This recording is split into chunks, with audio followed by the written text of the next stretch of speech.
কলিজার চক্র সন্তান আমাদের অত্যন্ত শ্রদ্ধেয় আলহাজ শামীম সাঈদী হাফিজাহুল্লাহ তাআলা। এবং আমরা প্রথম এবং দ্বিতীয় রজনীতে অত্যন্ত মূল্যবান তাফসীর শুনেছি। উলামায়ে কেরাম অত্যন্ত গুরুত্বপূর্ণ তাফসীর পেশ করেছেন। আমার কথাগুলো যতদূর আওয়াজ যাচ্ছে, যারা শুনছেন সোশ্যাল মিডিয়ার মাধ্যমে, যারা শুনছেন শুনবেন, দেখছেন দেখবেন, মুমিন মুমিনা সবার প্রতি আন্তরিক কৃতজ্ঞতা শুকরান জাযাকুমুল্লাহ খায়রান। অমুসলিম ভাই বোনদেরকেও ব্যক্তিগত পক্ষ থেকে, আয়োজকদের পক্ষ থেকে অভিনন্দন জানাচ্ছি। Thanks, welcome, congratulation. আল্লাহ তাআলার খাস মেহেরবানি 2014 সাল থেকে এই মাহফিলের দাওয়াত আমি পাচ্ছি। করোনাকালীন সময় 1 বছর মিস হয়েছে। আজকে একটানা দশমবারের মতো আমার প্রিয় কাফালা, প্রিয় সংগঠন ইসলামী সমাজ কল্যাণ পরিষদ সুজানগরের মাহফিলে হাজির হতে পেরেছি। এটা আল্লাহর খাস মেহেরবানি, আলহামদুলিল্লাহ। আমরা তো ওইরকম কিছু হতে পারি না, আলেমের দ্বীনও নই, মুফাসসিরে কোরআনও নই, দাঈয়া হওয়ার যোগ্যতাও নেই, তালেবে ইলম। রাসূলের শেখানো সেই সৌন্দর্য, বাল্লিগু আন্নী ওয়ালাউ আয়া, রাসূল বলেছেন, শিখিয়ে গিয়েছেন, একটি আয়াত জানলে অন্যের কাছে পৌঁছে দাও। সেই দায়িত্ববোধ থেকে আমরা সফর করি। এবং গতকাল আমি একটানা 17 দিন সফর শেষে সিলেট বিভাগে আসলাম। কালকে পরে আবার বাইরে সফর আছে, আপনারা হয়তো সেই ব্যাপারে জানেন, আপনারা পরামর্শ দেন। এবং এই সফরে আরেকটা আল্লাহ শুকরিয়া আদায় করার মতো ব্যাপার হচ্ছে, আমরা ক্ষুদ্র মানুষ, এতটুকু সফর করবো এটা আমাদের কখনই চিন্তা ছিল না। আপনাদের ভালোবাসা, আল্লাহর খাস মেহেরবানি, আপনাদের দোয়া, মোটামুটি 64 জেলায় আল্লাহ তাআলা এই দিনের কাজে সফরের সুযোগ দিয়েছেন।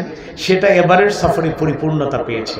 সর্বশেষ ঝালকাঠি, রাজাপুর হয়ে যখন আসলাম, তখন মনে হলো এটি এটা আমার জন্য প্রেরণাদায়ক। হায়াত মতের তো কোনো গ্যারেন্টি নেই, রিজিকের কোনো গ্যারেন্টি নেই। তো যত জায়গায় মাহফিল করেছি, একটা না কোথাও দশমবারের মতো মাহফিল আমার অন্তত করা হয়নি। অনেক উল্লেখযোগ্য মাহফিল আছে, অনেকবার গিয়েছি, কিন্তু এখানেই আমার মনে হয় সর্বোচ্চ।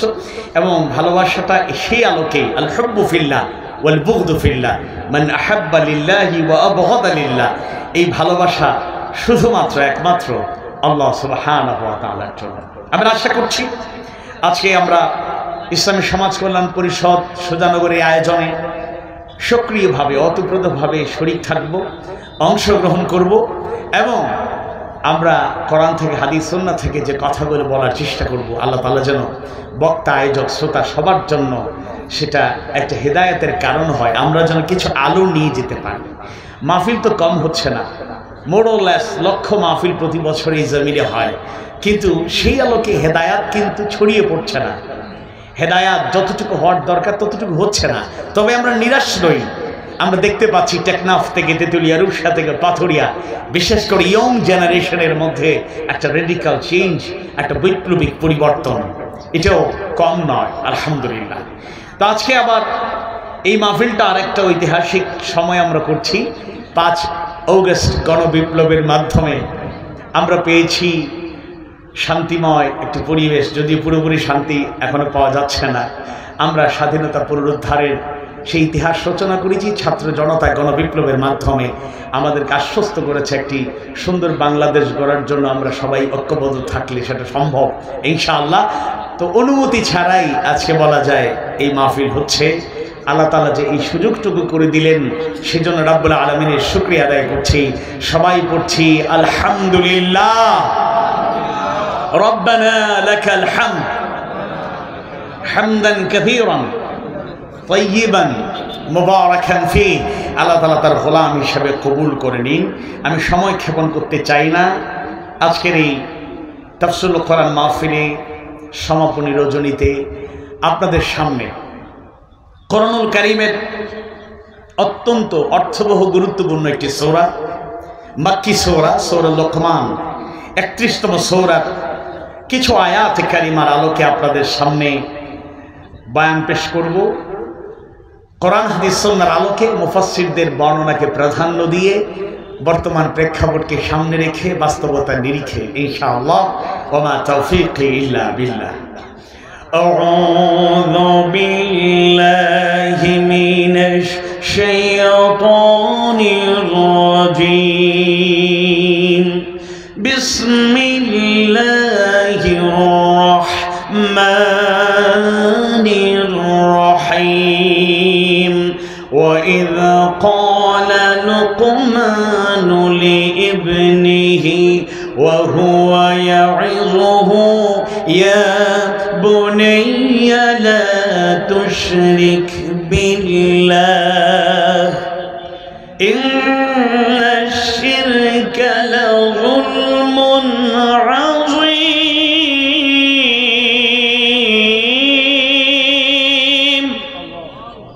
31তম সূরা সূরা লোকমানের 13 নম্বর আয়াতে কারিমায় আল্লাহ তাআলা জানিয়ে দিচ্ছেন, আর স্মরণ করো যখন লোকমান তার পুত্রকে উপদেশ দিতে গিয়ে বলেছিলেন, প্রিয় বৎস, আল্লাহর সাথে শিরিক করো না, আল্লাহর সাথে কাউকে শরীক করো না, অংশীদার স্থাপন করো না। ইন্না শিরকা লাযুলমুন আযীম, নিশ্চয়ই শিরক হচ্ছে বড় জুলম। সূরা লোকমানের আর অনেক বিষয় আলোচনা আছে, বিশেষ করে লোকমান তিনি একজন বিখ্যাত ব্যক্তি। সেই লোকমান তার সন্তানদেরকে যে নসিহতগুলো করেছেন সবগুলো হয়তো আমরা আলোচনা করতে পারবো না, একটা একটা করে আয়াত অগ্রসর হই, যতটুকু আল্লাহ সময়ের মধ্যে সুযোগ দেন আমরা আলোচনা করব ইনশাআল্লাহ। লোকমান তিনি কে ছিলেন? মুফাসসিরদের বর্ণনায় কিছু পরিচয় পাওয়া যায়। কোন কোন তাবেঈ আলোচ্য আয়াতে বর্ণিত লোকমানকে আইয়ুব আলাইহিস সালামের ভাগ্নে হিসেবে পরিচয় দিয়েছেন। তিনি আইয়ুব আলাইহিস সালাম আল্লাহর এক প্রিয় পয়গম্বরের ভাগ্নে ছিলেন। আবার কেউ কেউ তার খালাতো ভাই বলেও বর্ণনা করেছেন। বিভিন্ন তাফসিরের বর্ণনায় পাওয়া যায় তিনি দীর্ঘজীবী ছিলেন এবং দীর্ঘ হায়াতের অধিকারী ছিলেন। দাউদ আলাইহিস সালামের সময় তিনি বেঁচে ছিলেন। ইবনে আব্বাস রাদিয়াল্লাহু আনহু বলেন, লোকমান ছিলেন একজন হাবশী গোলাম। আবু হুরায়রা রাদিয়াল্লাহু আনহু এবং একই বর্ণনা মুজাহিদ, ইকরামা তাদের বর্ণনায় পাওয়া যায় এই বর্ণনাটি। জাবের ইবনে আব্দুল্লাহ রাদিয়াল্লাহু আনহু বলেন তিনি ছিলেন নুবার অধিবাসী। অপর বর্ণনায় এসেছে তিনি ছিলেন, লোকমান ছিলেন চ্যাপ্টা নাক বিশিষ্ট বেটে আকারের একজন হাবশী কৃতদাস। যাই হোক, এ হচ্ছে লোকমানের পরিচয়। তিনি এত গুরুত্বপূর্ণ কিছু কথা তার সন্তানকে উদ্দেশ্য করে বলেছেন, আল্লাহ তাআলার কাছে সেটা গ্রহণযোগ্য হয়ে গিয়েছিল। এবং আমরা সৌভাগ্যবান, আমরা সাইয়্যিদুল মুরসালিন সাইয়্যিদুল আম্বিয়া মুহাম্মদ রাসূলুল্লাহ সাল্লাল্লাহু আলাইহি সাল্লামের উম্মত হতে পেরেছি। তার আদর্শকে যদি উসওয়ায়ে হাসানা হিসেবে গ্রহণ করা যায়, আমরা দুনিয়া আখিরাতে কামিয়াব হব। আজকের দুনিয়ায় যারা পিতা, যারা মাতা, যারা অভিভাবক, তাদের জন্য বড় একটি শিক্ষণীয় বিষয় হচ্ছে লোকমান তার সন্তানকে কিভাবে নসিহত করেছিলেন, কিভাবে কথা বলে তাকে আহ্বান জানিয়েছিলেন। এবং এজ এ গার্ডিয়ান, আমরা আমাদের অধীনে যারা আছে বিভিন্নভাবে আমরা এজ এ টিচার, শিক্ষক হিসেবে আমাদের তালেবে ইলমদেরকে কিভাবে গাইড করতে পারি। ইসলামের পথের পথিক যারা, আমরা যারা ইসলামী আন্দোলন করি, ইসলামী সংগঠনের সাথে সম্পৃক্ত, যারা দিনের দাওয়াতে ভূমিকা পালন করছি, আমাদের অধীনস্থ বিশেষ করে কিশোরদেরকে, যুবকদেরকে কিভাবে মোটিভেশন চালাতে হবে, কিভাবে গাইডলাইন দিতে হবে, কি কি কাজ থেকে তাদেরকে দূরে রাখার জন্য নির্দেশনা দিতে হবে, কি কি কাজ তাদের করা উচিত, এটা অগ্রাধিকার ভিত্তিতে এই নসিহত থেকে আমরা গ্রহণ করতে পারি। আবার এই শিক্ষা নিজের জীবনেও বাস্তবায়নের চেষ্টা করলে আমরা সফল কাম হব, কোনো সন্দেহ নাই। ইমানদার ভাইয়েরা, মুমিন মুমিনা ভাই বোনেরা, হযরত লোকমান সূরা লোকমানের 31 নম্বর সূরার 13 নম্বর আয়াত কারিমায় আল্লাহ সুবহানাহু ওয়া তাআলা জানিয়ে দেন, তিনি তার সন্তানকে প্রথমত যেই বিষয়ে সতর্ক করলেন, যেই বিষয়ে ওয়াজ করলেন, সেটা হচ্ছে লা তুশরিক বিল্লাহ।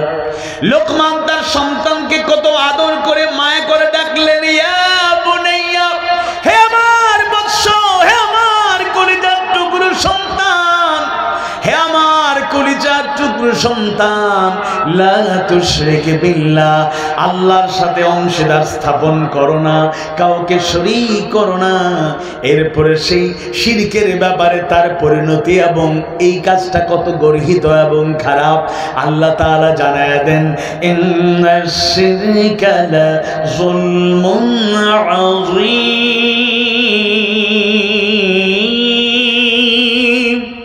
নিশ্চয়ই শিরক হচ্ছে সবচেয়ে বড় জুলম, সবচেয়ে বড় অবিচার, সবচেয়ে বড় গুনাহ, সবচেয়ে বড় অপরাধ। আল্লাহ সুবহানাহু ওয়া তাআলা সংখ্যাগণিত আয়াতে কারিমায় সেই ব্যাপারে সতর্কতা অবলম্বনের নির্দেশনা জানায় দেন। চতুর্থ সূরা, সূরা আন-নিসা 36 নম্বর আয়াত কারিমার সূচনা লগ্নে আল্লাহ সুবহানাহু ওয়া তাআলা জানায় দেন, ওয়া'বুদুল্লাহা ওয়া লা তুশরিকু বিহি শাইআ। সুবহানাল্লাহ, সুবহানাল্লাহি ওয়া বিহামদি, সুবহানাল্লাহিল আযীম। আল্লাহ তাআলা বলেন, আর তোমরা ইবাদত করো আল্লাহ, তোমরা আল্লাহর গোলামি করো, আল্লাহর দাসত্ব গ্রহণ করো, ওয়ালা তুশরিকু বিহি শাইআ, তার সাথে কোনো কিছুকে শরীক করো না।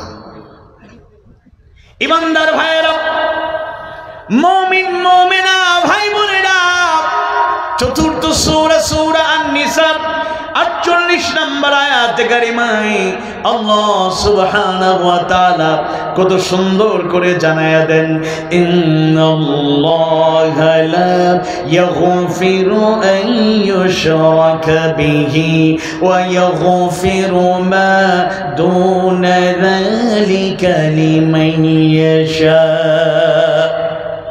ومن يشرك بالله فقد افترى إثما عظيما।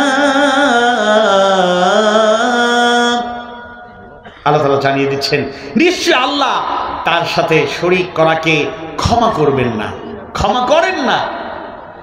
তিনি ক্ষমা করেন, এছাড়া অন্যান্য পাপ ভুল ত্রুটি যা হয়ে যায়, যার জন্য তিনি চান, অর্থাৎ তিনি চাইলে অন্যান্য গুনাহগুলো ক্ষমা করে দিতে পারেন, কিন্তু তিনি শিরকের গুনাহ ক্ষমা করেন না। আর যে আল্লাহর সাথে শরীক করে সে অবশ্যই যেন পাপ নয়, মহাপাপ, ইসমান আযীমা, পাপ, মহাপাপের রচনা করে সে মহাপাপ করে থাকে। আর রাসূলের বর্ণনায় অনেক বর্ণনা এসেছে, তন্মধ্যে ছোট্ট করে গুরুত্বপূর্ণ একটি বর্ণনা রাসূল জানিয়ে দিয়েছেন, আকবারুল কাবাইর, কবিরা গুনার মধ্যে বড় গুনাহ হলো আশরিকু বিল্লাহ, আল্লাহর সাথে কাউকে শরীক করা। ঈমানদার ভাইয়েরা, মুমিন মুমিনা ভাই বোনেরা, আমরা নিজেরা দাবি করি আমরা ঈমানদার, আমরা নিজেকে পরিচয় দিই আমি একজন মুসলমান, কিন্তু দুঃখজনক হলেও সত্য, মুসলমান দাবি করি, ঈমানদারের দাবিদার আমরা, কিন্তু আমাদের কথাবার্তায়, আমাদের আচার ব্যবহারে, এমনকি আমাদের আমলের মাধ্যমে আমরা শিরকের মতো মহা অপরাধ করছি সেটা নিয়ে মোটেও ভাবি না। ঈমানদার দাবি করছি অথচ শিরক করছি, আমি এমন অপরাধ, ইসমান আযীমা, মহাপাপের রচনা করছি, মহাপাপের সাগরে আমি হাবুডুবু খাচ্ছি, অথচ আমি ভাবি না। মনে রাখবেন, এটা এমন একটা গুনাহ যেই গুনার কোনো ক্ষমা নাই। আল্লাহ তাআলা চাইলে অন্যান্য গুনাহ, খাতা, অপরাধ, ভুল ত্রুটিগুলো ক্ষমা করে দেবেন, কিন্তু শিরকের মতো অপরাধ করলে আল্লাহ তাআলা কখনোই তাদেরকে ক্ষমা করবেন না। ঈমানদার ভাইয়েরা, এই বর্ণনাগুলোর থেকে এটাই হলো সামারি। প্র্যাকটিক্যাল দু একটা কথা যদি বলতে চাই, দেশের যে প্রান্তেই যাই না কেন, সুযোগ পেলে সবাইকে সতর্ক করে দিয়ে আসার চেষ্টা করি। সিলেট থেকে মাহফিলে গেলে মানুষ যোগ্যতা তো কম নাই বললেই চলে, কিন্তু আলাদা একটা মহব্বত, ভালোবাসা পাই, নিজের কারণে নয়। মানুষেরা বলে ঘোষণার মাঝে উপস্থাপনার মধ্যে উল্লেখ করে শাহজালাল রহমতুল্লাহ আলাইহির পুণ্যভূমি থেকে আমাদের বক্তা এসেছেন, দাঈল আল্লাহ এসেছেন, মুফাসসির এসেছেন, ওয়াইজ এসেছেন। আমাদেরকে বলা হয় শাহপরানের পুণ্যভূমি থেকে হুজুর এসেছেন, দিনের দাঈ এসেছেন। অর্থাৎ ওই ওলি আউলিয়ার কারণে আমাদের মর্যাদা বেড়ে গিয়েছে। যেখানে আমরা যাই লোকেরা আমাদের মেহমানদারি করে, অনেক আতিথেয়তায় আমরা তাদের আন্তরিকতায় মুগ্ধ হয়ে যাই, আল্লাহর শুকরিয়া আদায় করি। আর সুযোগ পেলে তাদেরকে আমাদের সিলেটে আমরা আমন্ত্রণ জানাই। কুল সিরু ফিল আরদ, আল্লাহ তাআলা জমিনে ভ্রমণের সুন্দর নির্দেশনা দিয়েছেন। আমরা শিক্ষা সফর করি, যদিও শিক্ষা সফর থেকে ভালো করে শিক্ষা গ্রহণ করতে পারি না। সিলেটের মাধবকুণ্ড, এই মৌলভীবাজারে মাধবকুণ্ডের ঝর্ণাধারা আমাদেরকে অভিভূত করে। জাফলংয়ের সৌন্দর্য, সাদা পাথরের সৌন্দর্য, সিলেটের চা বাগান, পাহাড় বেষ্টিত সৌন্দর্য দেশবাসীকে, দুনিয়াবাসীকে মুগ্ধ করে। আমরা সৌন্দর্য দেখার জন্য সুন্দরবনে চলে যাই, সৌন্দর্য দেখার জন্য কক্সবাজারে চলে যাই, সৌন্দর্য দেখার জন্য দুনিয়ার বিভিন্ন প্রান্তে যাই, দেশের বিভিন্ন প্রান্তে ছুটে বেড়াই। ইয়ং জেনারেশন, তরুণরা, যুবকরা স্টাডি ট্যুর করে। স্টাডি ট্যুর যে হইছে এটার প্রমাণ সেলফি আর সেলফি পিকচারের। কিন্তু সেই জায়গায় গিয়ে যদি আমরা এই শিক্ষা গ্রহণ করতে পারতাম, তোমার সৃষ্টি যদি হয় এত সুন্দর, না জানি তাহলে তুমি কত সুন্দর। আল্লাহর সৃষ্টিরাজি দেখে যদি তার প্রতি আমাদের আবেগ বেড়ে যেত, যদি তার প্রতি আমাদের আনুগত্য বেড়ে যেত, তার দাস হিসাবে যদি নিজেদেরকে প্রস্তুত করতে পারতাম, কতই না সৌভাগ্য আমরা অর্জন করতে পারতাম। তা আমরা যেখানেই সুযোগ পাই সিলেটে লোকদেরকে দাওয়াত দিয়ে আসবেন, বেড়াতে আসবেন। তো লোকেরা সিলেটে আসে, আবার সতর্ক করে দেই, সিলেটে ভ্রমণে যাবেন, এসে বলবেন এই সিলেটে চলে এসেছি, জিজ্ঞেস করবেন শাহজালাল রহমতুল্লাহ কবরটা কোথায়, যেই তো পাশে, 1-1.5 কিলোমিটার 2 কিলোমিটার বেশি দূরে নেই। যান, সফর করে, সে সফরের ফাঁকে অলির পাশে, কবরের পাশে গিয়ে জিয়ারত করেন, সুন্নাত। শাহপরানের কবরের পাশে যান, জিয়ারত করেন, সুন্নাত। কিন্তু যেই সব লোকেরা ভণ্ডরা, যদিও অনেকটা নিয়ন্ত্রণ করার চেষ্টা করা হয়, কিন্তু ভণ্ডরা চান্স পাইলেই শিরিক করে। অনেকেই বিভিন্ন কবর, অলিয়া উলিয়ার কবর, সিলেট ছাড়া বাংলাদেশের অনেক জায়গায় কবরকে সামনে রেখে সিজদা করা হয়, কবরকে সিজদা করা হয়, এরকম ঘটনা আছে না ভাই? কথা বলছেন না আপনারা, নীরব। সিজদা করবো এক আজিম সত্তাকে, তিনি কে? কথা বলে না, তিনি কে? জীবনের ঝুঁকি আসলেও, প্রতিকূলতা আসতে পারে, সমস্যা আসতে পারে, বিভিন্ন বাধা বিপত্তি তৈরি হতে পারে, কিন্তু আমরা সিজদা করব, মাথা নত করব এক আজিম সত্তার সামনে। আওয়াজ বাড়িয়ে বলুন তিনি কে? আওয়াজ বাড়িয়ে বলুন তিনি কে? এক আল্লাহর সামনে মাথা নত করব। যদি অন্য কোথাও মাথা নত করি তাহলে আমি শিরিক করলাম। লোকেরা দোয়া করে, বাবা অভাব কাটে না মোর, অভাব দূর করে দাও। নাউযুবিল্লাহ, কত বড় কপাল পোড়া। অভাব দূর করার মালিক তো একজন আছেন, তিনি রাজ্জাক, তিনি গনি, তিনি সবকিছুর নিয়ন্ত্রণকারী। বান্দাকে যখন যা চান তার চাওয়া পাওয়ার চাইতেও যিনি বেশি দেন, তিনি আল্লাহ সুবহানাহু ওয়া তাআলা। তার কাছে দোয়া চায় না। মা বোনেরা, সন্তান হচ্ছে না, ফ্যামিলি লাইফে একটা অশান্তি শুরু হয়ে গিয়েছে, কবরের পাশে গিয়ে দোয়া করে, বাবা সন্তান নাই, সন্তান দাও। নাউযুবিল্লাহি মিন যালিক। কপাল পোড়া, কপাল পোড়া। ইয়া আইয়ুহাল্লাযীনা আমানু ইসতাঈনু বিস-সাবরি ওয়াস-সালাহ। অনেকের ঈমান দুর্বল হয়েছে, অনেকে শিরকের মতো গুনাহ করেছে। নিজেকে সেভ করার জন্য, আত্মরক্ষার জন্য, জেলখানা থেকে বাঁচার জন্য, মামলা থেকে বাঁচার জন্য অনেকে জালেমের দোষর হয়ে পাঁচটা গোলামের মতো ভূমিকা পালন করেছে। আর প্রকৃত ঈমানদাররা হাসি মুখে জীবন দিয়েছে, বাতিলের সামনে এক মুহূর্তের জন্য মাথা নত করে নয়। ইমানদার ছাড়া জীবন চলে যাবে। এক আল্লাহ ছাড়া কারো সামনে মাথা নোয়ায়নি, নোয়াবে না। এটাই ইমানদারের পরিচয়।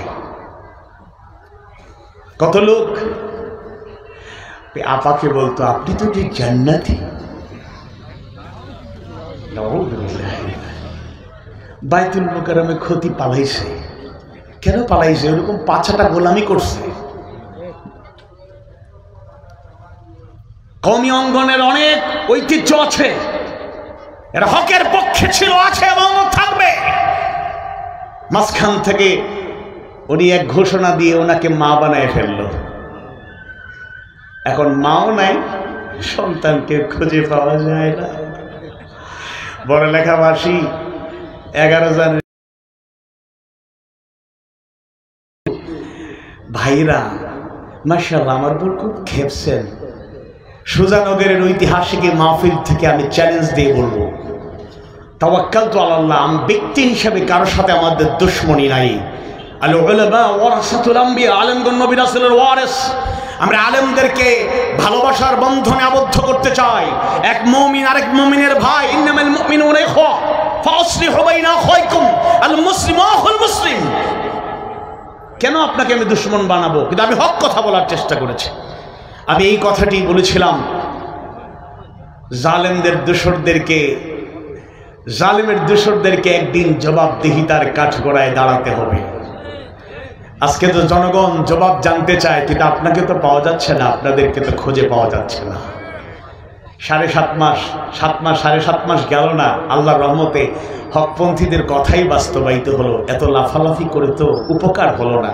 আপনারা তো স্বপ্ন দেখছিলেন 2041 সাল পর্যন্ত ওরাও থাকবে, সাথে আমরাও সিঁড়ি বেয়ে বেয়ে উপরে উঠে যাব। আমরা আমাদের ঈমানকে বিক্রি করে দেই অল্প দামে, স্বল্প দামে, সস্তায়। আজকে কথা বলবেন বাংলাদেশের তাওহীদ প্রিয় মানুষের প্রাণের স্পন্দন, বাংলা ভাষাভাষী গোটা দুনিয়ার তাওহীদ প্রিয় মানুষের কলিজার টুকরো, বিশ্বনন্দিত মুফাসসির কোরআন আল্লামা দেলোয়ার হোসেন সাঈদী রাহিমাহুল্লাহ সন্তান। আল্লামা সাঈদী শুধু ওয়াজ করে, তাফসির করে, বয়ান করেই শুধু আদর্শ রেখে যান নাই। 13 বছর জুলুমের শিকার হয়েছেন, মুচকি হাসি দিয়ে জেলখানা কষ্টকে উড়িয়ে দিয়েছেন। সুবহানাল্লাহ। তাকে তো অনেক অফার দেওয়া হয়েছিল, মুক্তি পেয়ে যাবেন, প্রয়োজনে একটা দল করুন, প্রধান আপনাকে বানিয়ে দেওয়া হবে, প্রয়োজনে ক্ষমতার অংশীদার হতে চাইলে হতে পারবেন, মুক্ত বিহঙ্গের মতো গোটা দুনিয়ায় সফর করবেন, কোনো বিপত্তি থাকবে না। 50টা বছর কোরআনের তাফসীর করে দুনিয়ার মানুষের কাছে, বিশেষ করে বাংলা ভাষাভাষী মানুষকে হেদায়েতের আলো ছড়িয়ে দেওয়ার চেষ্টা করেছেন, উজ্জীবিত করেছেন, অনুপ্রাণিত করেছেন, ইমানি দুর্বলতা দূর করার চেষ্টা করেছেন। হাজারো মুসলিমরা শাহাদা পাঠ করে কালেমার ঘোষণা দিয়ে বায়াতবদ্ধ হয়ে দ্বীনের পথে এসেছে, ইসলাম গ্রহণ করেছে। তিনি মুচকি হাসি দিয়ে সেই সব প্রস্তাবকে প্রত্যাখ্যান করেছেন আর বলেছেন, আপনারা কি করতে চান? আমাকে মুক্ত করে দেবেন? আমার শাস্তিটা কি? যাবজ্জীবন কারাদণ্ড? এটা তো কোনো ব্যাপারই না। আমাকে যদি বলেন হাসি মুখে ফাঁসির মঞ্চে গিয়ে জীবন দিয়ে শাহাদাতের পেয়ালা পান করব, যেই পথ আঁকড়ে ধরেছি হক পথ, জীবন যাবে, এই পথ ছেড়ে দেব না।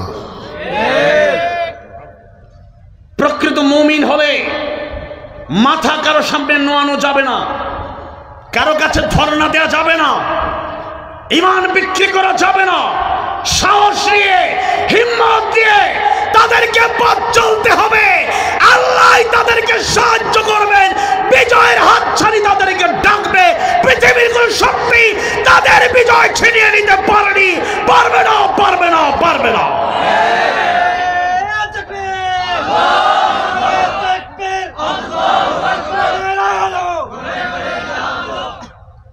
ইমানদার ভাইয়েরা, মুমিন মুমিনা সুবহানাহু ওয়া তাআলা 31তম সূরা লোকমানের 14 নম্বর আয়াতে কারিমায় এবার জানায়া দেন, লোকমান তার সন্তানকে কি নসিহত করছেন, ওয়া ওয়াসাইনাল ইনসানা বিওয়ালিদাইহি حملته أمه وهنا على وهن وفصاله في عامين أن اشكر لي ولوالديك إلي المصير.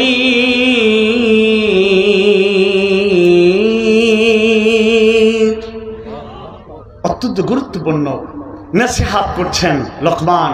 আর আল্লাহ তাআলা কিয়ামত পর্যন্ত উম্মতে মুহাম্মদীকে তার থেকে নসিহত করার পদ্ধতি, নিজেও হেদায়েত গ্রহণ করার পদ্ধতিটা জানিয়ে দিচ্ছেন।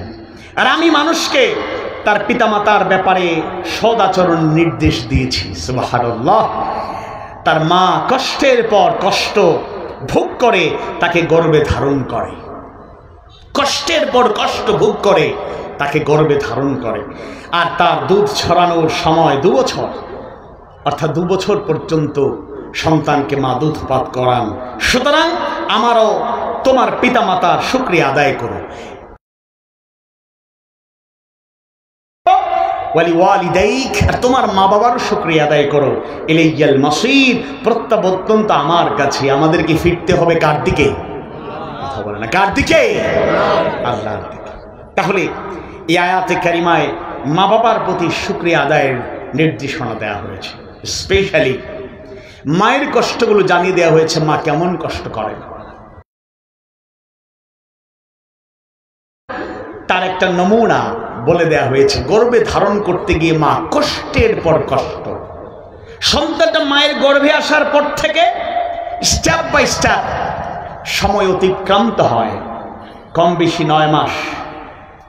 আরবি হিসাব করলে আমরা যদিও 10 মাস 10 দিন হিসেবে স্বীকৃতি, কিন্তু আপনারা আরো প্র্যাকটিক্যাল আরো ভালো জানেন।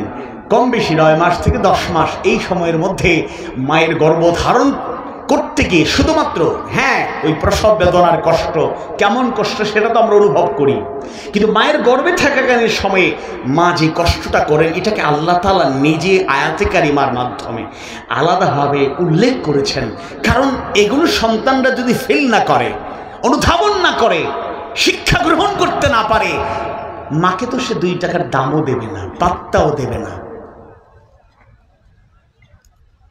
মাঝে 10 মাস 10 দিন গর্ভে ধরিয়া করছেন আমাদের ঋণী, গায়ের চামড়া কাটিয়া দিলেও, গায়ের চামড়া কাটিয়া দিলেও সেই ঋণ শোধ হবে না জানি মা, সেই ঋণ শোধ হবে না জানি। মাঝে 10 মাস 10 দিন গর্ভে ধরিয়া আমাদের করেছেন ঋণী, গায়ের চামড়া কাটিয়া দিলেও সেই ঋণ শোধ হবে না জানি মা, সেই ঋণ শোধ হবে না জানি। কতদিন দেখি না মায়ের ওই চাঁদ মুখ, কষ্টের হৃদয় পড়ে, কতদিন দেখি না মায়ের ওই চাঁদ মুখ, কষ্টের হৃদয় পড়ে।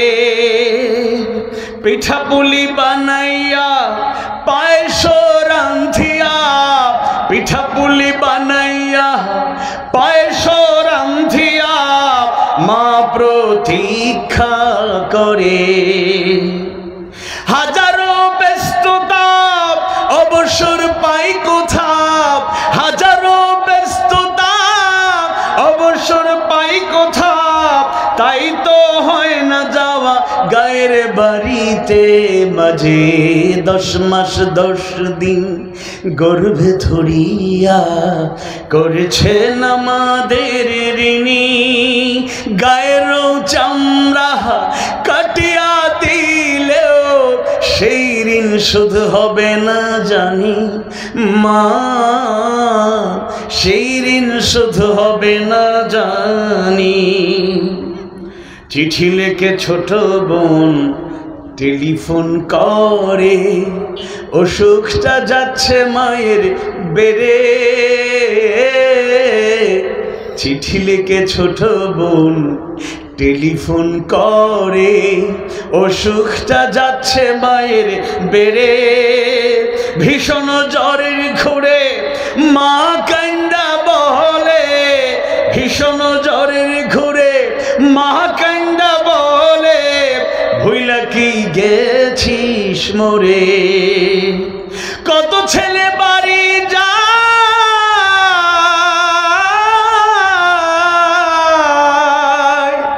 কত ছেলে বাড়ি যায় আমার না কাজ ফুরায় কত ছেলে বাড়ি যায় আমার না কাজ ফুরায় যাব যাব যাব বলি তবু যাওয়া হয় না রে বাজে 10 মাস 10 দিন গর্ভে ধরিয়া করেছেন আমাদের ঋণী গায়ের চামড়া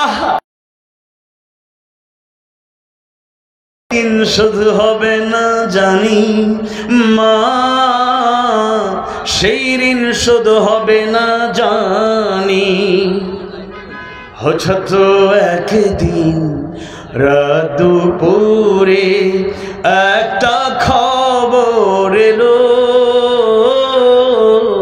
হঠাৎ একদিন রাত দুপুরে একটা খবর এলো সব কিছু আছে আগেরই মতো মা হারিয়ে গেল এখন আর পথ চাইয়া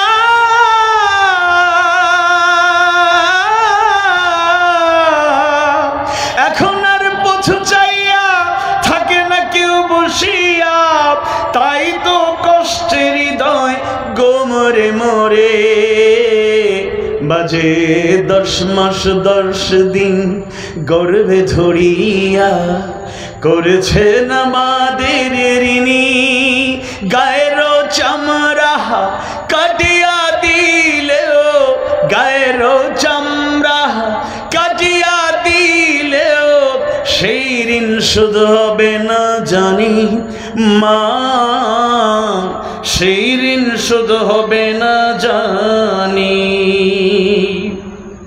মায়েদের কষ্ট আসলে এগুলো আল্লাহ তাআলা সূরা লোকমানের 14 নম্বর আয়াতে কারিমা সন্তানদেরকে যে নসিহা করলেন বাবা মায়ের সাথে সদ্ব্যবহারের নির্দেশনা জানিয়ে দিলেন আমরা যেন কঠিনকালেও সেই মা বাবার সাথে অসৎ অসুন্দর অভদ্র আমরা আচরণ যেন না করি অসংখ্য গণিত আয়াতে কারিমায় সেই বর্ণনাগুলো রয়েছে আমরা যেন বাস্তব অর্থেই শিক্ষা গ্রহণ করতে পারি দীক্ষা গ্রহণ করতে পারি আবু হুরায়রা রাদিয়াল্লাহু আনহুর বর্ণিত সেই হাদিস তো আমাদের জানা তিনবার রাসূলুল্লাহ সাল্লাল্লাহু আলাইহি ওয়াসাল্লাম তিনবার বদুয়া করলেন রাহিমা আনফুহু রাহিমা আনফুহু রাহিমা আনফু তার নাক ধুলায় মলিন হোক তার নাক ধুলায় মলিন হোক তার নাক ধুলায় মলিন হোক কাইলা মান ইয়া রাসূলুল্লাহ জিজ্ঞেস করা হলো হে আল্লাহর রাসূল ওই কপাল পরা লোকটা কে কালা আল্লাহর রাসূল বললেন মান আদরাকা ওয়ালিদাইহি ইনদাল কিবারি আহাদুহুমা আও কিলাহুমা থুম্মা লাম ইউদখিলিল জান্নাহ যারা তাদের জীবদ্দশায় পিতামাতা উভয়জন কিংবা একজনকে পেল বৃদ্ধ অবস্থায় একজন কিংবা উভয়জনকে পেল অথচ জান্নাতে প্রবেশ করতে পারলো না নাউযুবিল্লাহ রাসূল অন্য বর্ণনায় বলেছেন হুমা জান্নাতুকা ওয়া নারুক পিতামাতা তোমাদের জান্নাত তোমাদের জাহান্নাম খুশি করতে পারলে জান্নাত আর নতুবা জাহান্নাম ছাড়া কোনো উপায় থাকবে না যুবকরা নিজেরা বিয়ে করার পরে নিজেও যখন বাবা হয়ে যায় তখন কিছুটা ফিল করে কিন্তু অনুভূতি জাগ্রত হয় না, তাই সে তার মা তার বাবার সাথে সেরকম আচরণ করে না।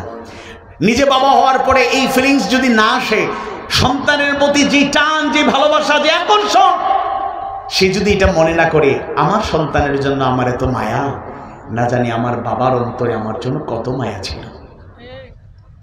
আমার স্ত্রী আমার সন্তানকে গর্ভে ধারণ করতে গিয়ে, ভূমিষ্ঠ করতে গিয়ে, দুধ পান করাতে গিয়ে, ছোট্টবেলা লালন পালন করতে গিয়ে কত কষ্ট করেছে, করছে। আমার মাও তো একই কষ্ট করেছে। এই অনুভূতি যদি জাগ্রত না হয় তাহলে বলার কিছু নেই। তারা কপাল পড়া, দুর্ভাগা, হতাশগ্রস্ত হবে, নিরাশা তাদেরকে আঁকড়ে ধরবে। দুনিয়াতেও এরা লাঞ্ছিত হবে, আখেরাতে বরবাদ। আল্লাহ আমাদেরকে পিতামাতার যথাযথ সম্মান করার তুমি তৌফিক দাও, বলে না আমিন। আওয়াজ বাড়িয়ে বলুন আমিন। ইমানদার ভাইয়েরা, মুমিন মুমিনা ভাই বোনেরা,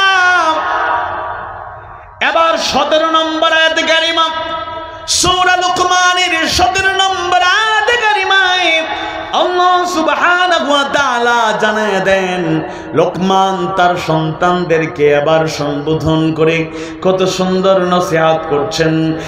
আউযু বিল্লাহি মিনাশ শাইতানির রাজীম। ইয়া বুনাইয়া আকিমিস সালাতা ওয়া'মুর বিল মা'রুফি ওয়ান নাহি عن المنكر واصبر على ما أصابك إن ذلك من عزم الأمور।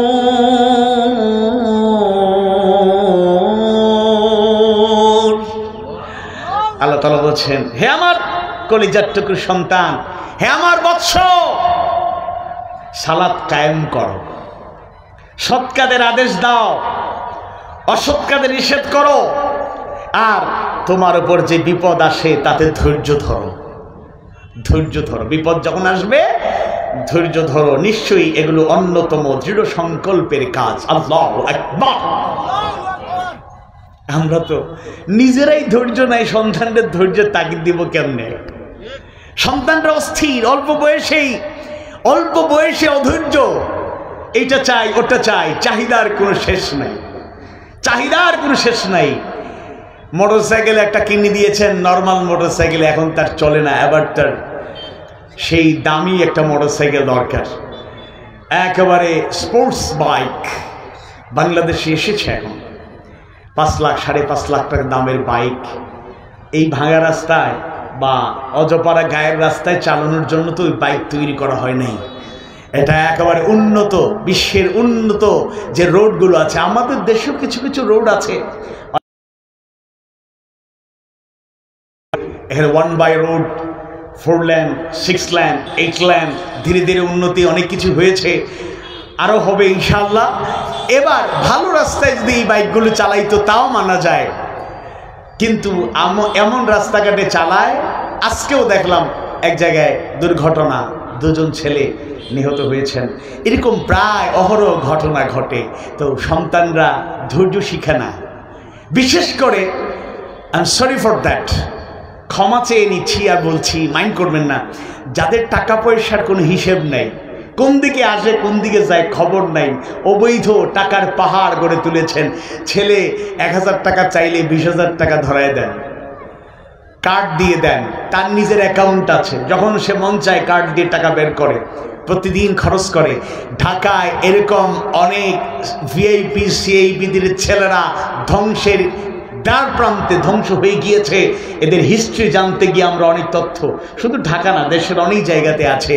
অন্যতম কারণ হলো এমন সন্তানও পাওয়া যায়, প্রতিদিন দৈনিক এমনও দিন গিয়েছে 5 লাখ টাকা উড়ায় ফেলছে। 5 স্টার হোটেলে যায়, কি করে বাবা খবর রাখে না, অধৈর্যের দিকে ছুটছে সব। লোকমান তার সন্তানকে কত সুন্দর করে মায়া করে ডাকছেন, ইয়া বুনাইয়া, ও আমার বৎস, আমার কলিজার টুকরো সন্তান, আকিমিস সালাহ, নামাজ কায়েম করো, আল্লাহ তাআলা কোরআনে 82 বার নামাজের কথা বললেন। আকিমুস সালাহ আকামুস সালাহ ওয়া ইউকিমুনাস সালাহ ওয়া আকিমিস সালাতা লিযিকরি। নামাজ কায়েমের কথা বলেছে। শুধু নিজে আদায় নয়, নামাজকে কায়েমের চেষ্টা করতে হবে। রাসূল কত সুন্দর করে সেই শিক্ষাগুলো দিয়েছেন।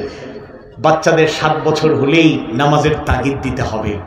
10 বছর হয়ে গেলেই যদি নামাজে গাফলতি করে প্রয়োজনে প্রহার করতে হবে।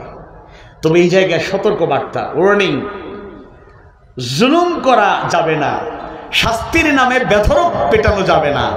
অনেক বাবারা আছেন খুব ভদ্র, ঘরে আসলেই মা বিচার দেন, আপনার ছেলে এই করছে, এই করছে, সেই করছে, কিছুই বলে না। অনেক ধৈর্য ওনার, মাশাআল্লাহ। হঠাৎ করে একদিন এমন রাগ করছে, ছেলেরে মারতে মারতে লোকেরা না আটকাইলে আজকে শেষ ছিল, হসপিটালে ভর্তি করতে হয়। এরকম আছে না নাই? কত আস্তে আস্তে মাত্রা, আপনারা বেজার যান নাকি?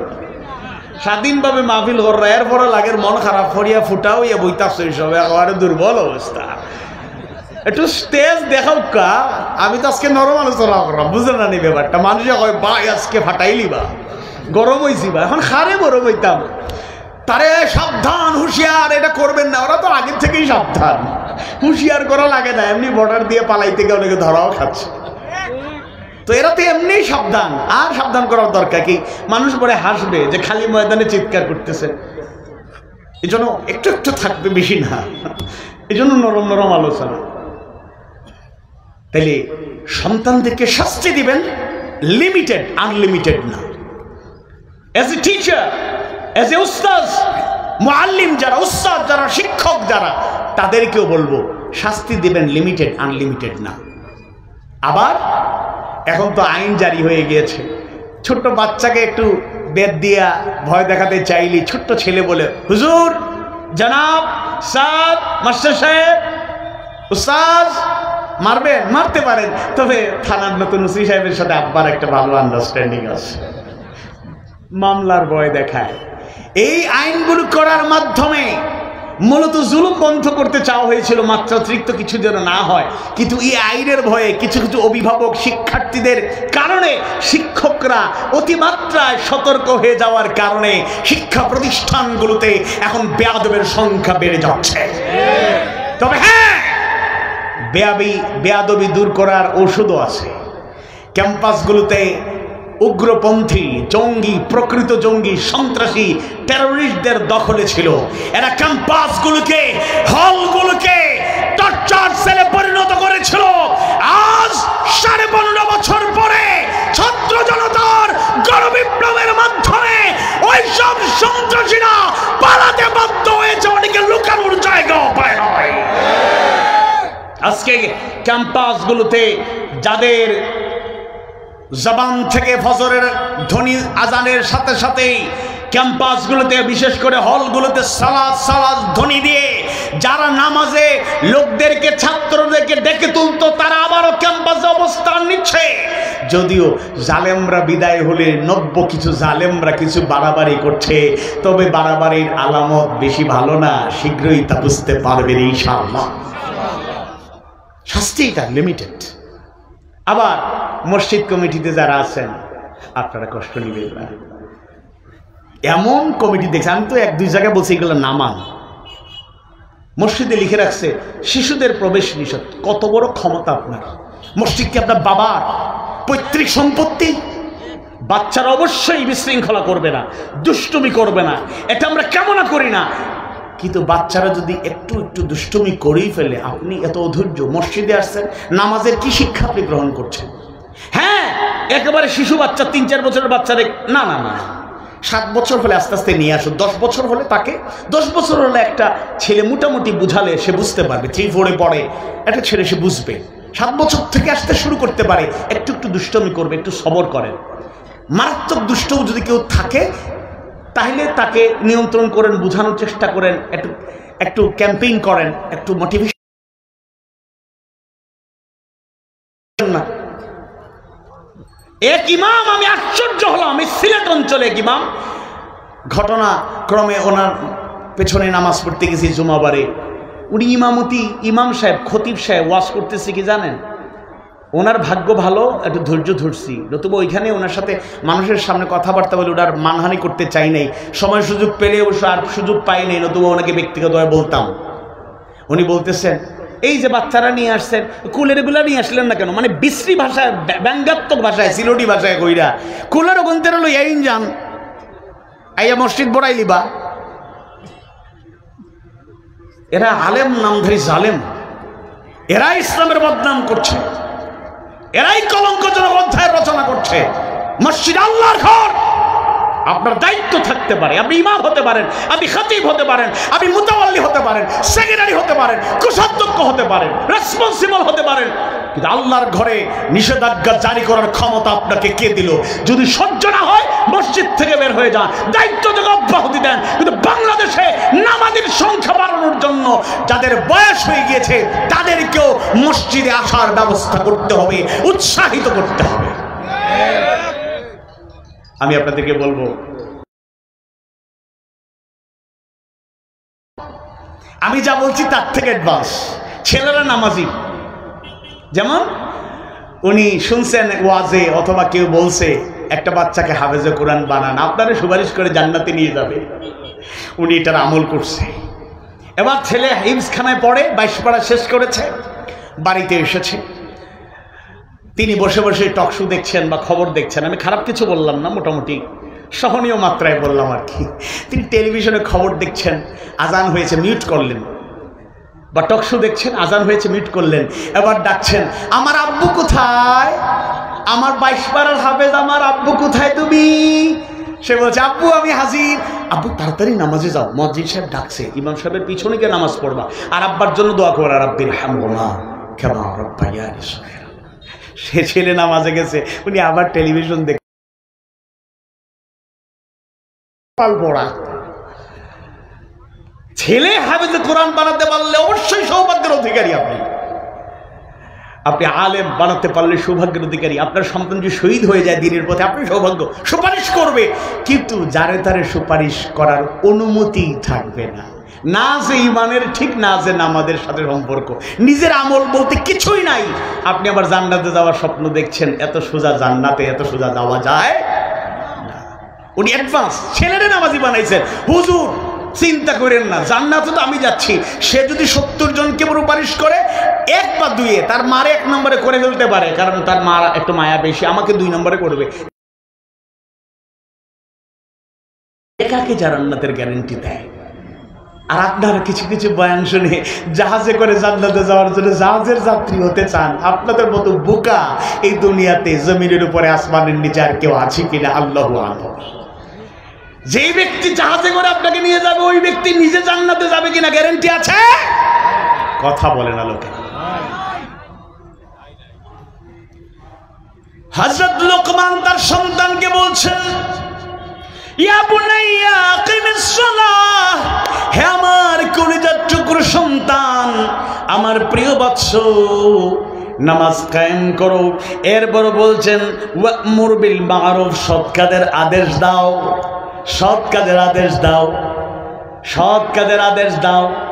পারিবারিক শিক্ষা থেকে, মক্তবের শিক্ষা থেকে, মসজিদের শিক্ষা থেকে, মাহফিলের শিক্ষা থেকে, ভালো কোনো জায়গা থেকে যত শিক্ষা একটা সন্তান গ্রহণ করবে, ছোটবেলা থেকে তাকে শিখিয়ে দেবেন।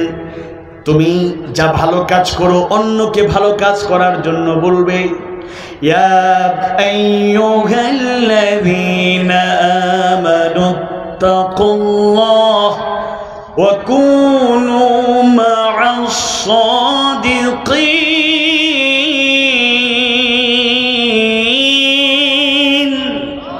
হে ইমানদারগণ, তোমরা আল্লাহকে ভয় করো, তাকওয়া অবলম্বন করো, তাকওয়ার নীতি অবলম্বন করো, মুত্তাকি হও। ওয়া কুনু মা'আস সাদিকিন, আর সত্যবাদীদের সঙ্গী হোক।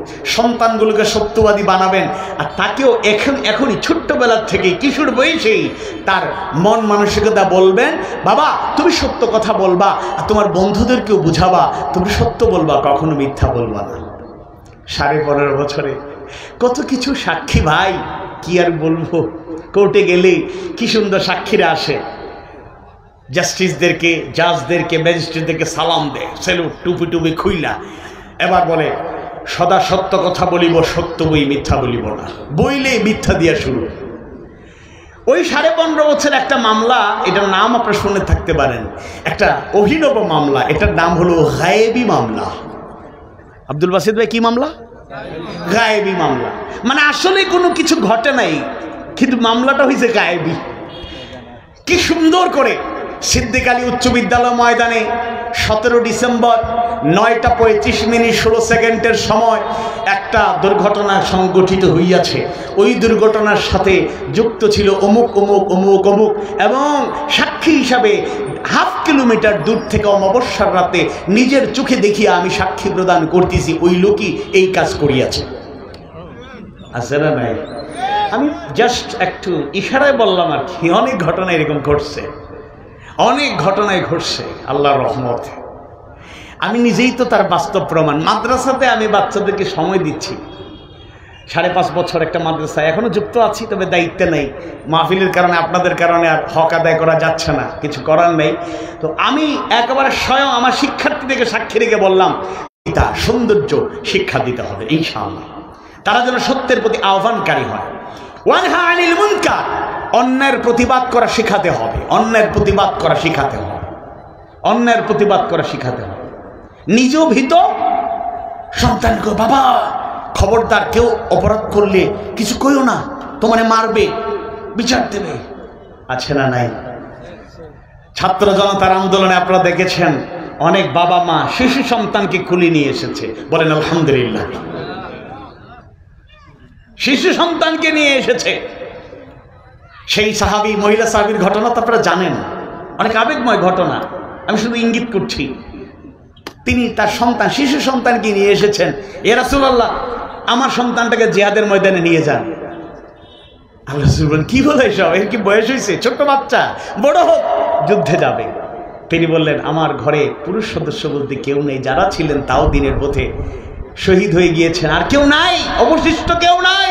ইয়া রাসূলুল্লাহ আমার ছোট সন্তানটাকে আপনি জিহাদের ময়দানে নিয়ে যান। আল্লাহ রাসূল বললেন, আপনার আবেগকে সম্মান করি, কিন্তু এটা বাস্তব না। সে তো যুদ্ধ করার বয়স হয় নাই, যুদ্ধের ময়দানে হাঁটতে পারবে না, দৌড়াতে পারবে না, তরবারি চালাতে পারবে না, একেবারে শিশু, এটা কেমনে যুদ্ধে নিয়ে যাবে? আল্লাহর গোলামি, ইমানের চেতনা কাকে বলে? কিভাবে সন্তানকে গড়ে তুলতে হয়? আমরা সন্তানকে ধ্বংস করি, আদর্শের মধ্যে এগিয়ে যেতে দেই না, অন্যের বিরুদ্ধে রুখে দাঁড়াতে আমরা সাপোর্ট করি না, ন্যায়ের পথে চলতে আমরা দ্বিধাবোধ করি, নিজেও যাই না, সন্তানকে ঘরে আটকায় রাখি। ওই মহিলা সাহাবী বললেন, ইয়া রাসূলুল্লাহ আপনার কথা সত্য, সত্য নয়, বাস্তব, অবাস্তব নয়। আমার শিশু সন্তান যুদ্ধ করার বয়স হয় নাই, ভালো করে হাঁটতে শিখে নাই, দৌড়াতে পারবে না, তরবারি চালাতে পারবে না। ইয়া রাসূলুল্লাহ যুদ্ধের ময়দানে যাওয়ার পরে কাফেরদের 1 নাম্বার টার্গেট আপনি, আপনাকে তারা তরবারি চালাবে, তীর ধনুক মারবে, আঘাত করে প্রথমেই দুনিয়ার থেকে বিদায় করতে চাইবে। ইয়া রাসূলুল্লাহ আপনার এক হাতে তরবারি, আর এক হাতে ঢাল থাকবে, ঢাল দিয়ে আপনি প্রটেক্ট করবেন, নিজেকে প্রটেক্ট করে করে লড়াই চালিয়ে যাবেন। ইয়া রাসূলুল্লাহ, ইয়া হাবিবাল্লাহ আমার মনের বড় আশা, মনের ইচ্ছা, আবার কলেজার টুকরো ছেলে, পুরুষ সদস্য আর ঘরে কেউ নাই, তাকে আপনি জিহাদের ময়দানে নিয়ে যান। এক হাতে আপনি তরবারি উঁচু করে ধরবেন, কাফেরদের মোকাবেলায় সামনে থেকে মোকাবেলা করবেন, আর এক হাতে কিছু সময়ের জন্য হলো ঢালের পরিবর্তে আবার কলিজার টুকরোই শিশু সন্তানটাকে তুলে ধরবেন। কাফেরের তরবারির আঘাতে, ধনুকের আঘাতে, তীরের আঘাতে আমার সন্তানের হাত চলে যেতে পারে, পা কেটে যেতে পারে, শরীরটা একেবারে টুকরো টুকরো হয়ে যেতে পারে, সে শহীদের কাতারে শামিল হয়ে যাবে। আর আমি আল্লাহর কাছে ফরিয়াদ করব, আল্লাহ তোমার জন্য, তোমার দিনের জন্য কিছুই করতে পারি নাই, কিন্তু প্রাণের চেয়ে প্রিয় কলিজার টুকরোর সন্তানটাকে জিহাদের ময়দানে পাঠিয়ে দিয়েছিলাম। রক্তাক্ত টুকরো টুকরো হয়ে শহীদ হয়ে গেল, সেই শহীদের মা হিসাবে অন্তত জান্নাতে একটু জায়গা আমায় করে দাও। আল্লাহু আকবার। সন্তানদেরকে আমরা ননির পুতুল বানাচ্ছি, কষ্ট সহিষ্ণু করে গড়ে তুলতে পারছি না। 13, 14, 15 আন্দোলনে আমাদের একজন সিপাহ সালার দায়িত্বশীল, তিনি সামনে থেকেই নেতৃত্ব দেন, কিন্তু সন্তানদের প্রতি আসলে মায়া থাকাটা স্বাভাবিক। তিনি তার সন্তান দুটোকে বললেন, আজকে তোমরা যাও না, বাসা তালা মেরে চলে এসেছে। পজিটিভলি বলছি, মায়া যে আজকে একটা বড় দুর্ঘটনা ঘটতে পারে, অনেক শাহাদাতের ঘটনা ঘটতে পারে। তিনি মিছিলের অন্যতম নেতা, নিজে মরছে, শহীদ হতে প্রস্তুত, কিন্তু মায়া আমার দুইটা ছেড়ে নে আজকে, আমি চাই না সে মিছিলে যাক। তালা মেরে চলে এসেছেন বাসা।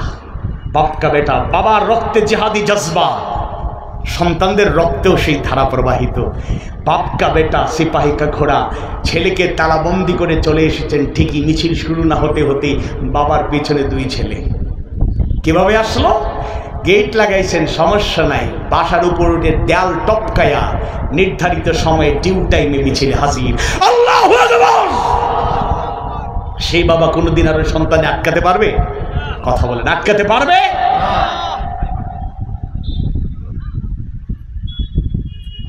সম্মানিত ভাইরা, এই জন্য সন্তানদেরকে সৎ কাজের আদেশ দেওয়ার ব্যাপারে উৎসাহিত করবেন, শিক্ষা দেবেন। অসৎ কাজে, অন্যায়ের প্রতিবাদে ছোট্টবেলা থেকে ট্রেন আপ করবেন, ট্রেনিং দেবেন, নিজেরা অন্যায়ের প্রতিবাদকারী থাকবেন।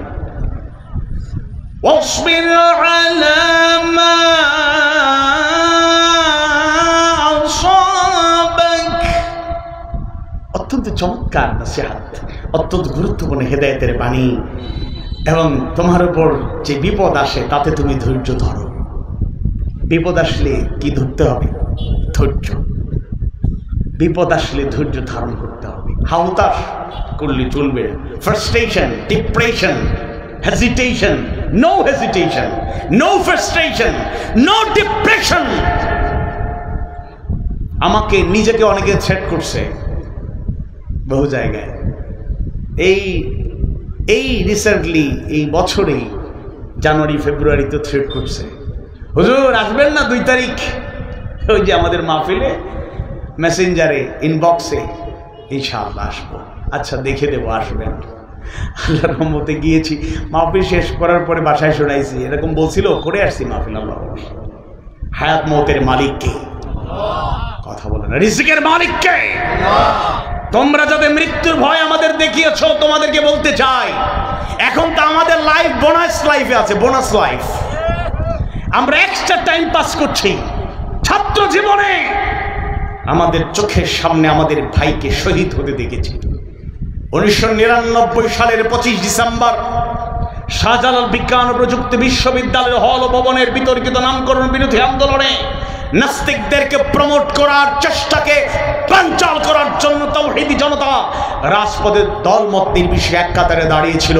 1999 সালের 25 ডিসেম্বর রামাদান মাস, রোজাদার অবস্থায় শহরের টুকার বাজার থেকে মদিনা মার্কেট থেকে জিন্দাবাদের আসতেই জোহরের আজান হয়ে গিয়েছে। দায়িত্বশীল আমাদেরকে বলেন এখানে থেমে যেতে হবে। ডাক্তার শফিকুর রহমান হাফিজাহুল্লাহ তাআলা তখন মহানগরী রাহবার, এখানেই থেমে যেতে হবে। ঘোষণা আসলো, জোহরের টাইম হয়েছে, রাজপথ আমরা ছেড়ে দেব না। বিডিআর, তখন বর্তমান বিজিবি নাম, বিডিআর আমাদের রাস্তা ব্লক করে দিয়েছে। ব্যাপক প্রস্তুতি, একেবারে যুদ্ধের মতো প্রস্তুতি তারা নিয়ে এসেছে। অস্ত্র শস্ত্র লুট করা এবং গাড়ি টাড়ি আমরা দেখতে পাচ্ছি। বললেন রাজপথেই এখানে থেমে যান, যাদের অজু আছে এখানে জামাত হবে, নামাজ হবে রাজপথে, এই রাস্তা আমরা ছেড়ে দেব না, অপদখল হতে দেব না। যাদের অজু নাই জল্লার পর মসজিদের দিকে আপনারা যান, নামাজ পড়ে চলে আসুন। স্পষ্ট মনে আছে, 2 রাকাত শেষ হতে না হতে 3য় রাকাতে দাঁড়িয়েছি, মসজিদ কাঁপতেছে, এমনভাবে বুলেট ছোড়া এরা শুরু করেছে। মসজিদ থেকে ফিরলাম, নামাজ পড়ে এসে দেখি কিছু ভাইদেরকে আর পাওয়া যাচ্ছে না। খবর পেলাম ওসমানী মেডিকেলে নিয়ে যাওয়া হয়েছে। আমাদের 2 বছরের বড় ভাই শহীদ আব্দুল মুনিম বেলাল, ওরা গুলি করেছে, পিছনে দৌড় দেয় নাই, সামনেই দাঁড়িয়েছিল। বুক দিয়ে বুলেট ঢুকে পিছ দিয়ে বের হয়ে গেছে, অনেক পাওয়ারফুল বুলেট ছিল, বুকটা ঝাঁঝরা হয়ে গেল, তিনি শহীদ হয়ে গেলেন। আমরা তার পাশেই ছিলাম। ওই সময় যদি নগণ্য গোলাম পাশে থাকতাম, এই বুলেটটা যদি আমার বুক এফুর এফুর করতো, শহীদ হয়ে আল্লাহর কাছে হয়তো ওই সময় হাজির হয়ে যেতাম। এবং দৃঢ় বিশ্বাস, বয়স কম ছিল, গুনাহ খাতা কম ছিল, হয়তো সহজেই জান্নাতুল ফিরদৌস পেয়ে যেতাম। কিন্তু আল্লাহর ফয়সালা চূড়ান্ত, আল্লাহ শহীদ হিসেবে কবুল করেন নাই। ফয়সালা কার? 3 ডিসেম্বর 2024। আজ সালাতুল জোহর আদায় করেছি দক্ষিণেশ্বর ক্যাস্ট্রয়েল মসজিদে। আমাদের একজন অভিভাবক সুলেমান খান সাহেব রাহিমাহুল্লাহ, তিনি চলে গেলেন, তার জানাজায় অংশগ্রহণ করলাম। তিনি একজন ব্যক্তি, কিন্তু এত গুরুত্ব কেন তার? কারণ তিনি একজন শহীদের পিতা, আমাদের তিনি ভাই, আমাদের প্রিয় কলিজার টুকরো ভাই। আল্লামা সাঈদী রাহিমাহুল্লাহর রায় দেওয়ার পরে গোটা দেশই প্রতিবাদ হয়েছে। সেই প্রতিবাদে অনেককে শহীদ করা হয়েছে। নির্ধারিত ডেটে সিলেট আলিয়া মাদ্রাসা ময়দানে মাহফিল থাকায় পরের দিন মিছিল করতে হয়েছে। পরের দিন মিছিলে গুলিবিদ্ধ হয়ে শহীদ আলী আসগর খান রাত দুনিয়া ছেড়ে চলে গেল আমাদেরকে রেখে। এবং ওই দিন রোজা ছিল না, রোজার মাস ছিল না, কিন্তু সে নফল রোজা রেখেই শাহাদাতের তামান্না নিয়ে বন্ধুদের বলেছে আমি মনে হয় শহীদ হয়ে যাব। এবং তার বুকের বাম পাশে বুলেটটা ঢুকে গিয়েছিল, বুকটা ঝাঁঝরা হয়েছে, শাহাদাতের বেলা পান করেছে। বড় ভাই হারিয়েছি আব্দুল মনিম বেলাল, আবার শহীদ রাহাত। সফরে কম সময় বেশি জায়গায় যদি সফর করতে হতো, তাহলে যাদেরকে আমি অন্তত দায়িত্বে থাকার সময় ফোন দিতাম, ভাই ফ্রি আছো আসো, তার মধ্যে আমার প্রিয় ভাই কলিজার টুকরো শহীদ রাহাত সতর্কতার সাথে দ্রুত গতিতে মোটরসাইকেল চালাতে পারতো, অলিগুলি সব চেনা ছিল। সেই স্মৃতিগুলো আজও কানে ভাসে, তার কথার আওয়াজগুলো চোখে ভাসে, তার স্মৃতিগুলো। আমরা তো বোনাস লাইফে আছি, আমাদের বড় ভাইয়েরা আমাদের কাছ থেকে বিদায় হয়ে গিয়েছে, আমাদের ছোট ভাইদেরকে আমরা কবরে নামিয়েছি।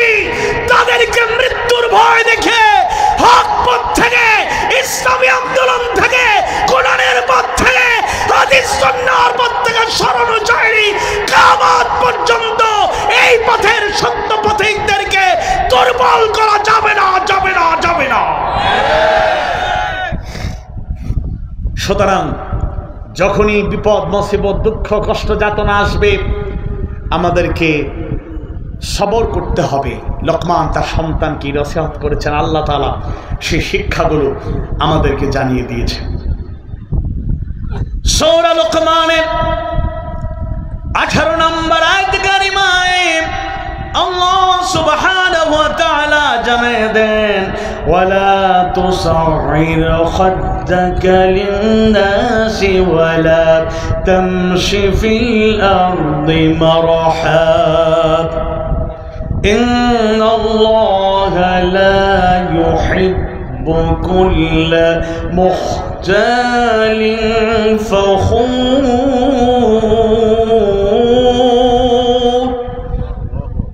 আর তুমি মানুষের দিক থেকে তোমার মুখ ফিরিয়ে নিও না, আর এই জমিনে দম্ভ ভরে দাম্ভিকতার সাথে চলাফেরা করো না। নিশ্চয় আল্লাহ কোন দাম্ভিক অহংকারীকে পছন্দ করেন না। সুবহানাল্লাহ, আল্লাহু আকবার, নাউযু বিল্লাহ।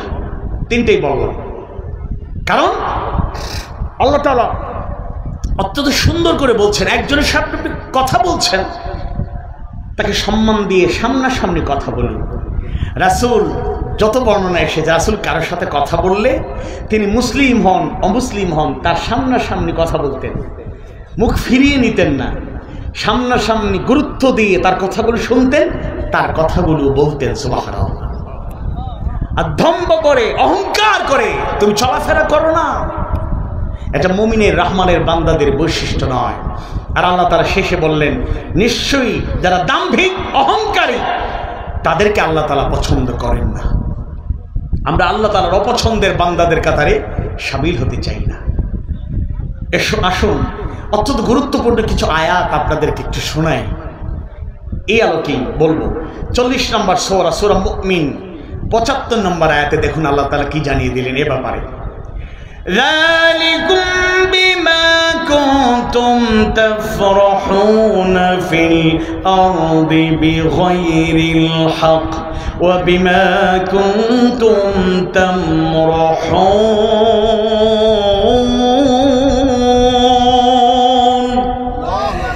এটাও এজন্য যে তোমরা জমিনে অযথা উল্লাস করতে এবং এজন্য যে তোমরা অহংকার করতে। কিছু লোক আছে জমিনে উল্লাস করে বেহুদা কারণ ছাড়া কিংবা অনর্থক অবৈধভাবে উল্লাস করে। কোথায় তোমরা? একটা রায় হলেই মিষ্টির দোকান খালি হয়ে যেত। আলেমের মৃত্যুতে, ইসলামী আন্দোলনের রাহবারের মৃত্যুতে তোমরা অট্টহাসিতে মত্ত হয়ে যেতে। শামসুদ্দিন চৌধুরী মানিক, আহা বেচারা, মোরলেস 100টা রায় দিয়েছে উনি, বড় বড় রায়। প্রাউড ফিল করতো আর বলতো আল্লামা সাইদি রায় আমি দিয়েছি। এত দাম্ভিকতা ছিল। ওরা থাকলে হয়তো রাষ্ট্রপতি হয়ে যাওয়ারও একটা চান্স ছিল হয়তো। শেষ পর্যন্ত কানাইঘাটের বর্ডারে দুষ্ট লোকেরা এত দুষ্টমি করলো, পজিটিভলি আর কি, দুষ্ট বলতে আবার নেগেটিভলি নিয়েন না, ওরা বীরের মতো কাজ করেছে। শেষ পর্যন্ত তাকে সেই জায়গা থেকে ধরে আনলো, কলা পাতায় শুয়ে থাকতে তাকে দেখেছি। এত দাম্ভিকতা, তার কলমের খোঁচায় ফাঁসি হয়েছে। বিশ্বনন্দিত মুফাসসির কোরআনকে 13 বছর বন্দী থাকতে হয়েছে, জুলুমের শিকার হতে হয়েছে, আর অনেক নিরপরাধ মানুষ শাস্তির মুখোমুখি হয়েছে। সেই শামসুদ্দিন মানিকেরা কলা পাতায় শুয়ে থাকতে হয়েছে, গামছা পেঁচিয়ে চোরের মতো, বাটপারদের মতো, ছিনতাইকারীদের মতো গ্রেফতার করে তাদেরকে নিয়ে আসা হয়েছে। আবার কোর্টে আসার পরে ফ্লাইং কিক মেরে এমন জায়গায় আঘাত করছে, লজ্জা লাগতেছে, বলা যাচ্ছে। আর দুষ্ট কিছু ডাক্তার হোয়াটসঅ্যাপে দিকে একজন পাঠাইছে, অপারেশন শুরু হয়েছে, এমন জায়গায় অপারেশন। আহা, এত দাম্ভিকতা ছিল, উল্লাস করতে এরা অন্যায় ভাবে, অবৈধ ভাবে। কিন্তু তাদের পতন আজকে এটা দেখে যেতে হয়েছে। অহংকারীদের শুধুমাত্র দুনিয়াতেই না, তাদের পরিণতি আখিরাতে খুব খারাপ।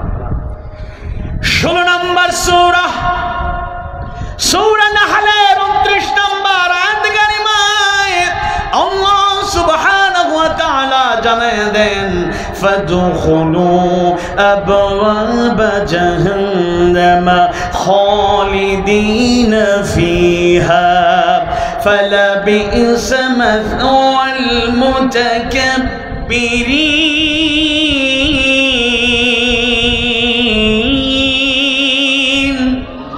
সুতরাং তোমরা জাহান্নামের দরজাগুলো দিয়ে প্রবেশ করো, তাতে তোমরা স্থায়ীভাবে থাকবে, স্থায়ী হয়েই তোমরা প্রবেশ করো।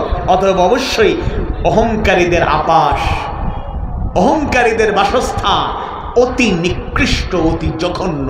নাউযু বিল্লাহি মিন যালিক। 17 নম্বর সূরা, সূরা বনী ইসরাঈলের 37 নম্বর আয়াত কারিমায় আল্লাহ সুবহানাহু ওয়া তাআলা অত্যন্ত গুরুত্বপূর্ণ শিক্ষণীয় কথাগুলো জানায় দেন। ওয়ালা তামশি ফিল আরদি মারাহা ইন্নাকা লান তাখরিকাল আরদা ওয়া লান তাবলুগাল জিবালা তুলা।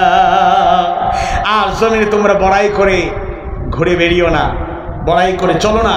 তুমি তো কখনো জমিনকে ফাটল ধরাতে পারবে না, এবং উচ্চতায় কখনো পাহাড় সমান উচ্চতায় পৌঁছতে পারবে না। এত অহংকার করো, এই জমিনকে তুমি ফাটল ধরাতে পারবা না। কিন্তু পাহাড়ের চাইতে উচ্চতায় নিজেকে পৌঁছায় দিতে পারবা, সেটাও সম্ভব নয়। কিন্তু অসম্ভবকে সম্ভব করাই তাদের কাজ। এরকম তারা স্লোগান দিত 2041-এর আগে, চেয়ার সরানো যাবে না। মিডিয়ার ভাইরা সাক্ষী, আপনারা অনেক কথা তাদের রেকর্ড করেছেন, প্রচার করেছেন। তারা 2041 সাল পর্যন্ত, তাও এটা শেষ স্বপ্ন না, এটা প্রাথমিক স্বপ্ন। এরপরে হয়তো ওই কাছাকাছি গেলে আরো স্বপ্ন দেখতো, কিন্তু সেই স্বপ্ন টিকে নাই, কারণ এদের দাম্ভিকতা, অহংকার, সীমালঙ্ঘন, সীমা অতিক্রম করেছিল, সীমা অতিক্রম করেছিল। কোথায় আপা বললেন তো চট করে ঢুকে যাবেন, আজও কোনো খবর পাইলাম না।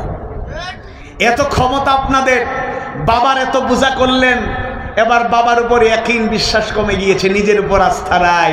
এবার দলীয় কর্মীদেরকে বলতে চাই, মিছিলে বাবার ছবি রাখো না, আমার ছবিও রাখার দরকার নাই, এখন ছবি রাখবা ডোনাল্ড জে ট্রাম্পের ছবি। ডোনাল্ড ট্রাম্পের খাইয়ার কোনো কাম নাই, সে তার শপথ নেওয়ার পর থেকে সে তার রাষ্ট্র নিয়ে ব্যস্ত হয়ে গিয়েছে। অন্যান্য রাষ্ট্ররা ছোটখাটো রাষ্ট্রের উপর মাতব্বরি করে, ওয়ার্ল্ড যারা নিয়ন্ত্রণ করছে, পলিটিক্যাল দিক থেকে যারা মাতব্বরি করে, যারা নেতৃত্ব দেয়, হ্যাঁ তাদের একটু দুনিয়ার সব দেশের উপরই প্রভাব খাটানোর চিন্তা থাকে, কিন্তু এটা তাদের মূল কাজ নয়। তারা একের পর এক ষড়যন্ত্র এখন করে যাচ্ছে, সামনে আরো করতে পারে, আমরা সজাগ থাকতে হবে, আয়েশি হয়ে গেলে চলবে না। সর্বশেষ চট্টগ্রামে আমাদের প্রিয় ভাই তরুণ আইনজীবী, ইসলামের পথের একজন পথিক সাইফুল ইসলাম আলিফ ভাইকে নির্মমভাবে শহীদ করলো, দুনিয়ার থেকে বিদায় করলো ইসকন।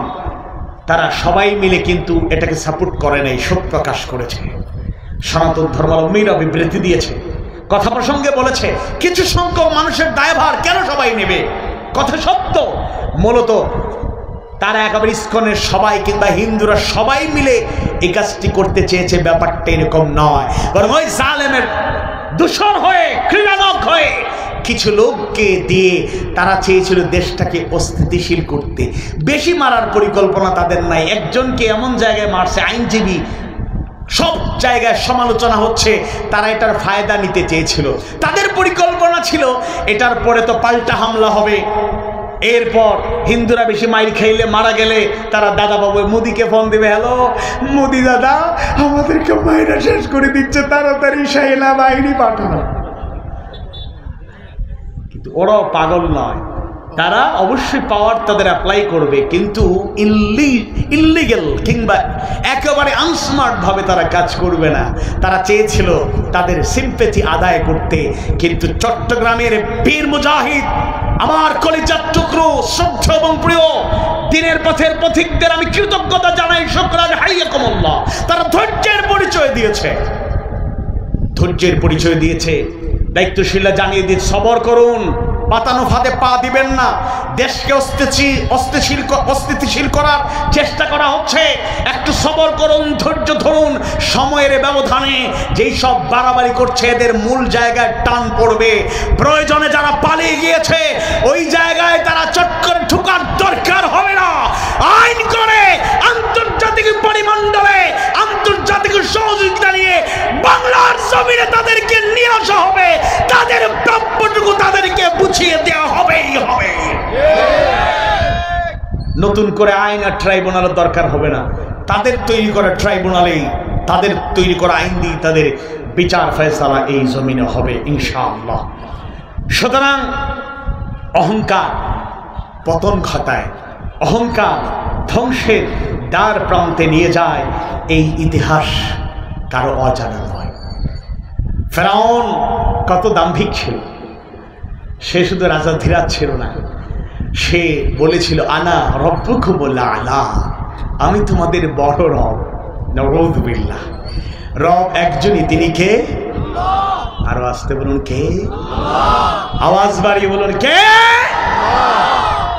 ইন্নাল্লাযীনা ক্বালু রাব্বুনাল্লাহ রাব্বুনাল্লাহু থুম্মা ইসতাকামু তাতানাজ্জালু আলাইহিমুল মালায়েকা আল্লা তাখাফু ওয়া লা تحزنوا وأبشروا بالجنة التي كنتم توعدون